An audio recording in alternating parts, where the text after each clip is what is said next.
All right, hello everyone. Welcome back to Plates of Fate Part 3. So today, there's a few things I want to do. So as you can see, the code is it's pretty good, but we can actually make it better by turning some parts of the code into functions. So first things first, let's just get right into that. So you see this part right here. What you're going to do is just copy, and then we're just gonna cut it, and then we're gonna scroll up, and then we're gonna create a new function, and we're gonna call this function game manager handle event. So basically, this function would be handling the events instead of like typing it out or having it like typed out every time and running it. We can just make it a function, so it'll look cleaner and have more readability. So now we can do self and then handle event. That looks way better. And then now what we can do, we can also even take this function right here. We can make this even go one step further. Take this and do a similar thing. So we can just call it function game manager uh, event intermission parentheses. There we go. And then copy paste that, put that in there, and then we can also remove this line of text because we don't need this anymore. And then we can go back down here and do self dot wait what did we call it? Just copy paste the name, just copy the name so you can paste it and go back down here, colon, boom, and then parentheses, and then okay, that looks way better. We actually don't even really need this task weight because we have like weights within the other event, so it's gonna be weighted anyways. Um, and then what we can do is see this whole line of code. We're just gonna take this. We're gonna scroll all the way down, copy that. Actually, wait, go from this bottom part right here. Go scroll up, go up to about here, copy paste that or copy that, and then we're gonna scroll up, and then we're gonna do function game manager set up plates, and then we can put that in there. And then also this new table, we can copy paste that, and then we have to put it all the way up here. So there we go. Okay, so that fixes little errors. And then for this, you can also do a similar thing for this for the intermission. So we just take that, get rid of that, go back up here, and then do function game manager round intermission. Okay, so now we have like a round intermission, and we can take this. And we can set this timer. We can actually put a timer here. So basically, this will be whatever it starts at. So we'll go back down here, and then we have to call round intermission. Wait, oh, okay. Round intermission. And then we can just put it as 5.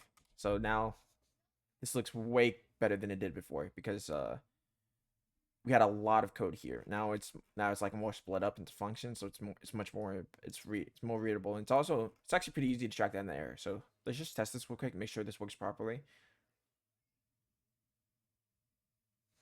Should oh okay. Uh I was kind of testing something off camera, but I'll get back to that in a second. I'll show you what I was doing.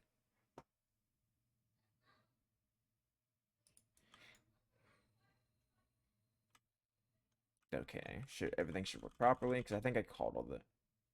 Oh wait, I forgot to call the We actually have to call the setup plates, which I forgot to do. So we can go here. So set up plates. I think that's how I spelled it. Let me just double check before we start. Yeah, that should work. Okay. Yeah, I actually forgot to call that function. If you don't call that function, it's obviously not gonna work.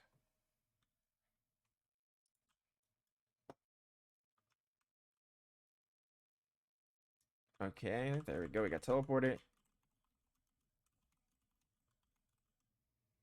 Yep. Okay, so it's red, and then boom. Okay, we win. Okay, so it still works.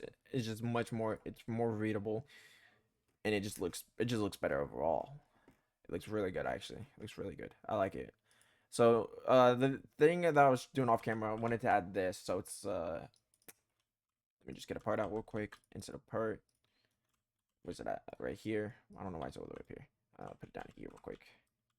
So then we can insert this. Oops. Okay, I'm accidentally inserting that. Okay. Where is it at? Okay. So then if we enable it, see, as you can see, there's a name. So we basically, when you are in game and you hover your mouse over a part or one of the plates, it'll show that player's name along with their it'll just show their name. Yeah, it'll just be showing their name. So if you want to go ahead and copy the stats on this, or the what's it called, the properties of this, so you can make your own, or you can just make, if you already have one made, then yeah, you can just go ahead and do that. So what we're gonna do, once you have this, name it plate name, and then name the text label player name, and then put it into player UI. Oh wait, I already have one, so let me get rid of that. Okay, and then we can go ahead and get rid of this, and now we have to get the player mouse. So from if you were watching the last episode, we didn't have this, so you have to add local players equals game get service players, and then you have to get the mouse with local mouse player get mouse. You can also use, I think, what's it called, user input service, but I personally just like using this. All right, so now we actually have to like constantly. We're gonna use run service for this, so let's go ahead and reference run service. So local run service equal to game get service run service. And then now we're going to create a function. So we're going to do local function, a local check mouse equals to function, parentheses, and go down. So now we have this, and then we're just going to do if mouse dot target is equal to plate. I think that's what they're called. They should be, I think they're plates. Yeah, just plate then. And then what we're going to do is we have this. So what we're going to do, actually, we should probably reference this first. So go back up here, but local plate name is equal to UI dot plate name, and then boom. Okay, and then we're gonna do plate name dot adorny. So we're gonna like adorny to the whatever part equals to mouse dot target plate name enabled equals true. We're gonna have this disabled. Make sure you have it disabled, and then plate name dot player name dot text is equal to mouse dot target dot settings dot owner dot value dot name, and then that should work. And then we can just do else. So if it's nothing else, then we can go ahead and we're gonna set the adorny to nil. We're gonna set the enable to false, and then set the text to blank. So so it has it set as nothing. And then we're gonna use run service dot heartbeat, and then we're gonna connect the function. We're gonna and then we're gonna connect it, and then boom. So it's gonna constantly go. So we actually have to test real quick to make sure this works. It should work, but I might have did something wrong here, but we're about to find out. So if we, no errors so far. Oh yeah, it doesn't work. I think, okay, let's get out of that. Okay. I think maybe a better way to do this.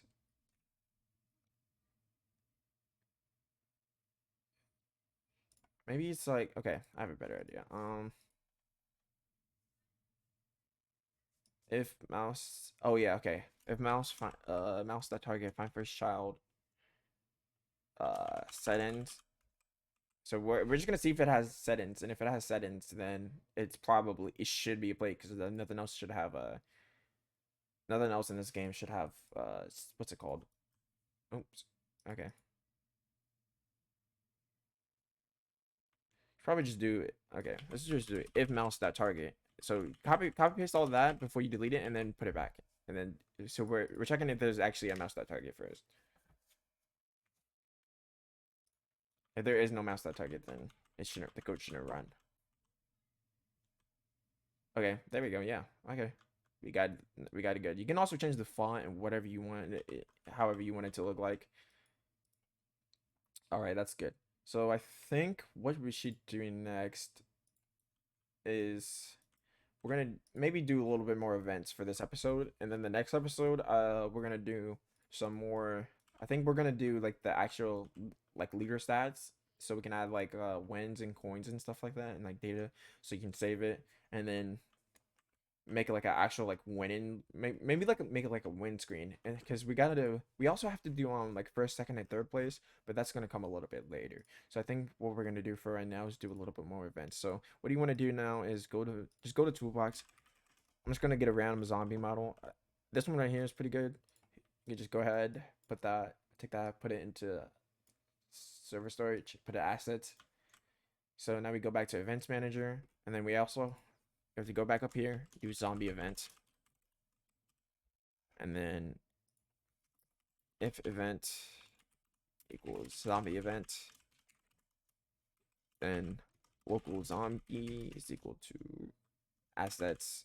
Oh, I don't think we reference assets here, so hold up.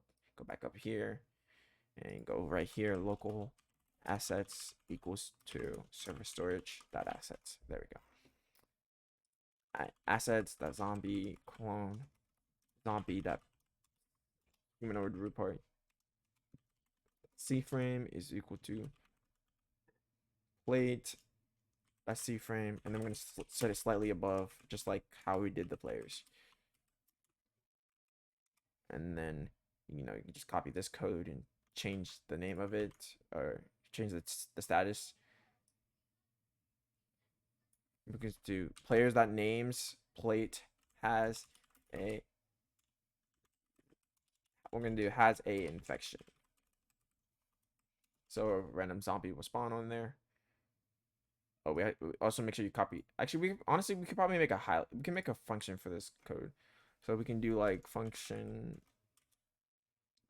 highlight, and then put in parentheses the plate, so we can pass that to the parameter.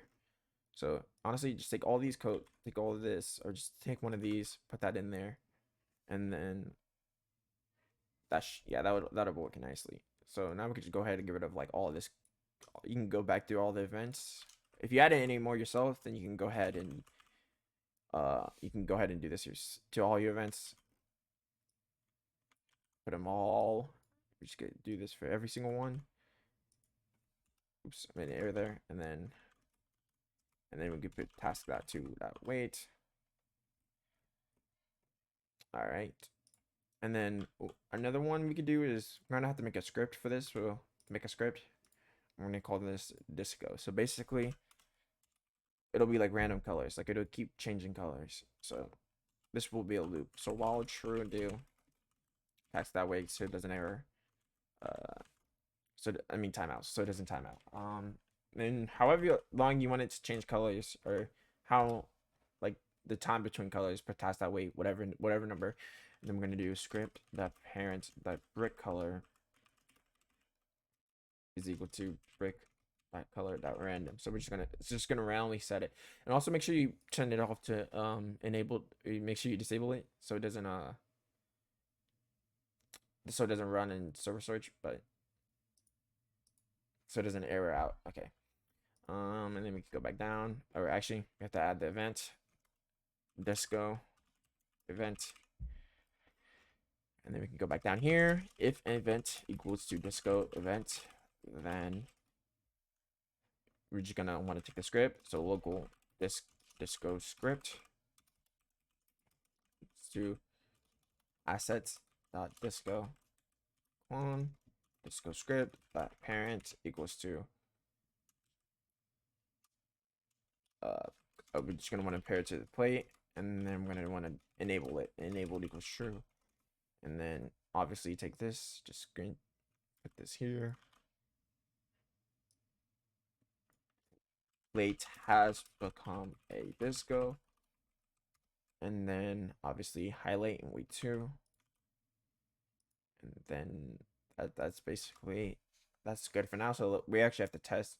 So to test these easier, what we can do is we can actually just do this. So it basically just makes them like comments, so they don't run, or they won't be noticed in the events. So it'll be better. So we can just test these two events. Oh wait. Actually, before we do this, hold up. We're gonna go back to game manager and set the amount of players to win 0, so we can actually like do more tests instead of just doing one round. All right. Let's see.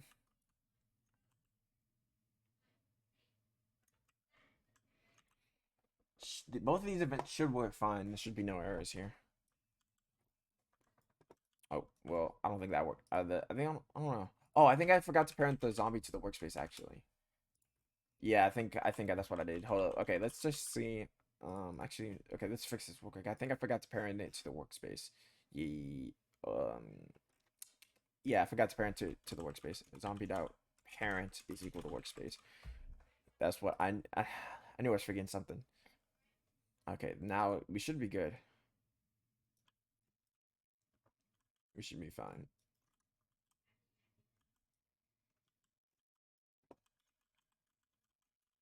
Okay, let's see. Yep, okay. It spawns now. Alright, let's see the disco event once to play it. You can just chill in the zombie's head. Let's see. Now we got two zombies. Okay. The disco event hasn't happened yet. Unless I spelled it wrong. Did I spell it wrong? Okay. Okay, there we go. Okay, yeah, it works. Okay. We got two more events. Nice. So we can go ahead and re-enable these other events. We were just testing those two. That's my suggestion when you test on events, just to make sure that specific event works. So like you can just disable all the other events and then add a faster way to disable events. Actually, you could do this too. You do it like that. So if you just want to disable like a larger list of events, then you can do it that way too, instead of doing it one by one. Okay. All right. So this one's gonna be a rather short episode compared to like the other ones, but I will leave it at this. And then next episode we will be doing data stores, so we can have coins and cash, and then we'll probably before that probably do the winner screen and stuff. So like set up like an actual first, third, and or first, second, and third place, and then have like an actual like we'll probably have to build a place for that. So that'll be kind of interesting to see how that goes. And yeah, so I'm pretty happy with how we like set it all up. It looks way better. It's way shortened down and it looks way better. So, anyways, I thank you guys for watching. Make sure to like and subscribe because if you like and subscribe, it helps me like push out more content because I can do this for like a living and make more money. So, anyways, I hope you guys enjoyed. I'll see you guys later. Peace.